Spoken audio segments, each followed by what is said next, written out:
السلام علیکم ورحمۃ اللہ وبرکاتہ۔ اللہ تعالیٰ آپ سب کو صحت اور ایمان کی بہترین حالت میں رکھیں، آمین۔ ربی اشرح لی صدری ویسر لی امری واحلل عقدۃ من لسانی یفقہوا قولی۔ اللہم اجعل القرآن ربیع قلبی ونور صدری وجلاء حزنی وذہاب ہمی وغمی۔ اے اللہ، قرآن کو میرے دل کی بہار، میرے سینے کا نور، میری مصیبت کو دور اور میرے رنج و غم کو دور کرنے کا ذریعہ بنا دے، آمین ثم آمین۔ اللہم فقہنا فی الدین، اللہم فقہنا فی الدین، اللہم انی اسألک حسن الخاتمہ،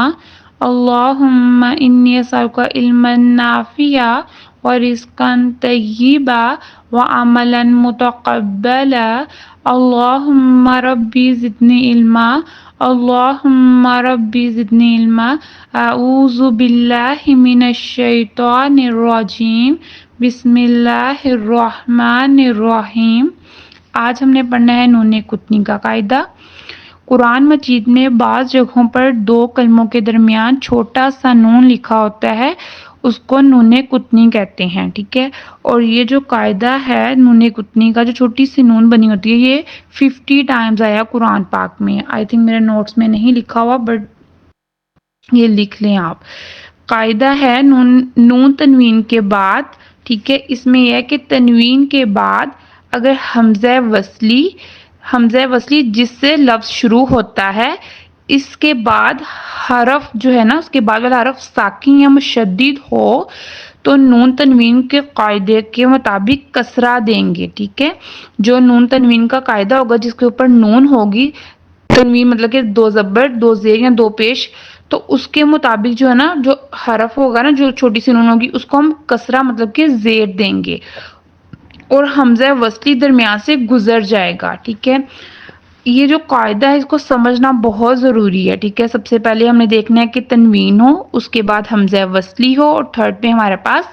ساکن یا مشدد حرف ہو۔ اب جیسے ہے یہاں پہ مثال، بِزِینَةِ الْکَوَاکِب۔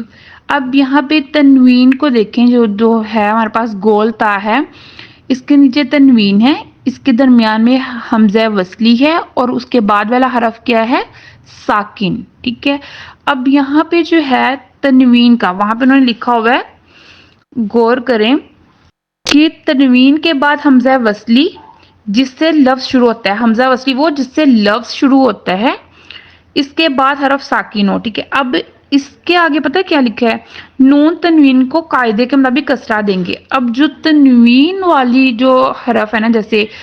دو زیر ہے، اس کے یہاں پہ نا زیر دیں گے، کسرہ دیں گے۔ جیسے یہاں پہ لکھا ہوا بی زینتی، جو اس کا دو زیر ہے نا، وہ نون کے چھوٹی سی نون نہیں، اس کے نیچے چلی گئی ہے، ٹھیک ہے۔ اور اس کو ہم پڑھیں گے الکواکب، ٹھیک ہے۔ اب یہاں پہ انہوں نے یہ بھی لکھا ہے، قاعدے کو سمجھے تو انہوں نے لکھا ہے کہ جو حمزہ وصلی ہے نا، اس سے لفظ شروع ہوتا ہے۔ اب یہاں پہ اگر ہم وقف کریں، بِزِینَہ الکواکب، اب ہمیں پتا ہوگا کہ جب ہم وقف کرتے ہیں تو جو گولتا ہوتی ہے ہائے ساکنہ کی آواز میں بدلتی ہے، اور جب ہم اس پر وقف کریں گے تو پھر ہم جو ہے نا یہاں پہ نون کتنی کا قاعدہ نہیں پڑھیں گے، بلکہ حمزہ وصلی سے سٹارٹ کریں گے، ٹھیک ہے۔ حمزہ وصلی یہاں پہ ہو رہا ہے، آپ کو حمزہ وصلی کا نہیں پتا ہوگا، لیکن جب لام آتا ہے نا، ٹھیک ہے، تو ہم اس کو ہمیشہ ال ہی پڑھتے ہیں، ٹھیک ہے، الکواکب۔ اب یہاں پہ جو ہے اگلی مثال ہے نوح ابنہ، یہاں پہ ہا کے اوپر دو پیش ہے، تو جب ہم نون کتنی کریں گے تو ہا کے اوپر ایک پیش رہے گی، جو دوسری پیش ہے نا، وہاں پہ لکھا ہوا ہے کہ تنوین کے بعد جو ہے نا، چاہے وہ دو زیر، دو زبر یا دو پیش ہو، تنوین کے بعد والا جو ہے نا نون جو ہے نا، مطلب کہ اس کا اگلا حرف جو ہے نا، اس کو ہم زیر دے دیں گے، ٹھیک ہے۔ اب جیسے دو پیش ہے، اگلے حرف پر جو ہے نا ہم نے زیر دے دی ہے، ٹھیک ہے۔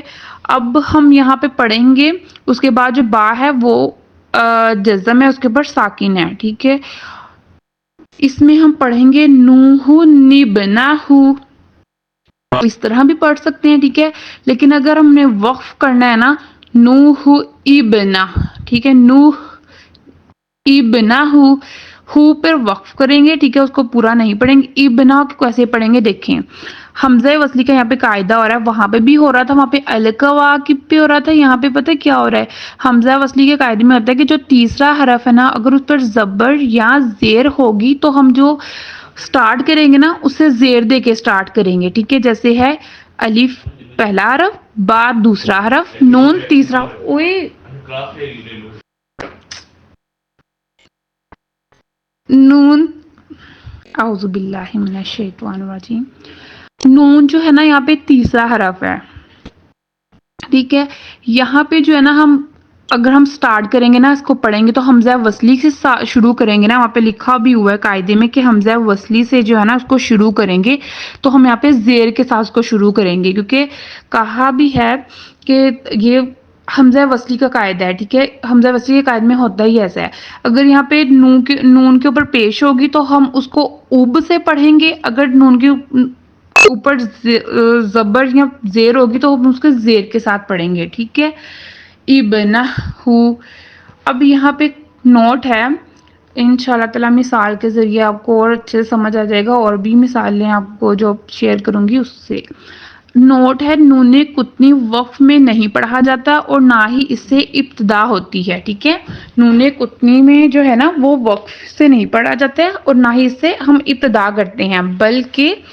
ہم اس کو جو ہے نا حمزہ وصلی سے ابتدا کرتے ہیں، ٹھیک ہے، جیسے ہم نیل قواکب نہیں پڑھا، نیبنا ہو نہیں پڑھا، ہم نے حمزہ وصلی کے قاعدوں کو استعمال کرتے ہوئے ابنا ہو القواکب پڑھا، ٹھیک ہے، وہ صرف وقف کی صورت میں ہوگا، ٹھیک ہے۔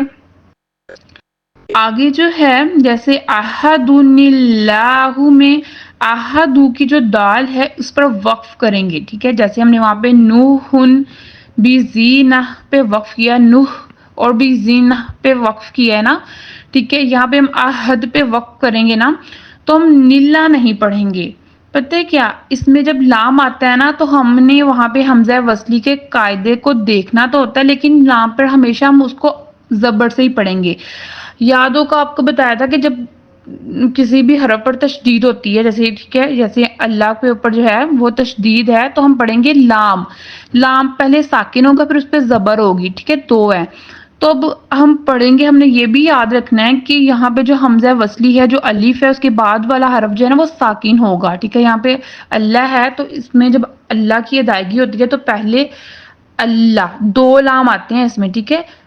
ایک لام پر جزم اور دوسرے لام پر زبر، تو پھر اس سے بنتا ہے مشدد حرف، ٹھیک ہے۔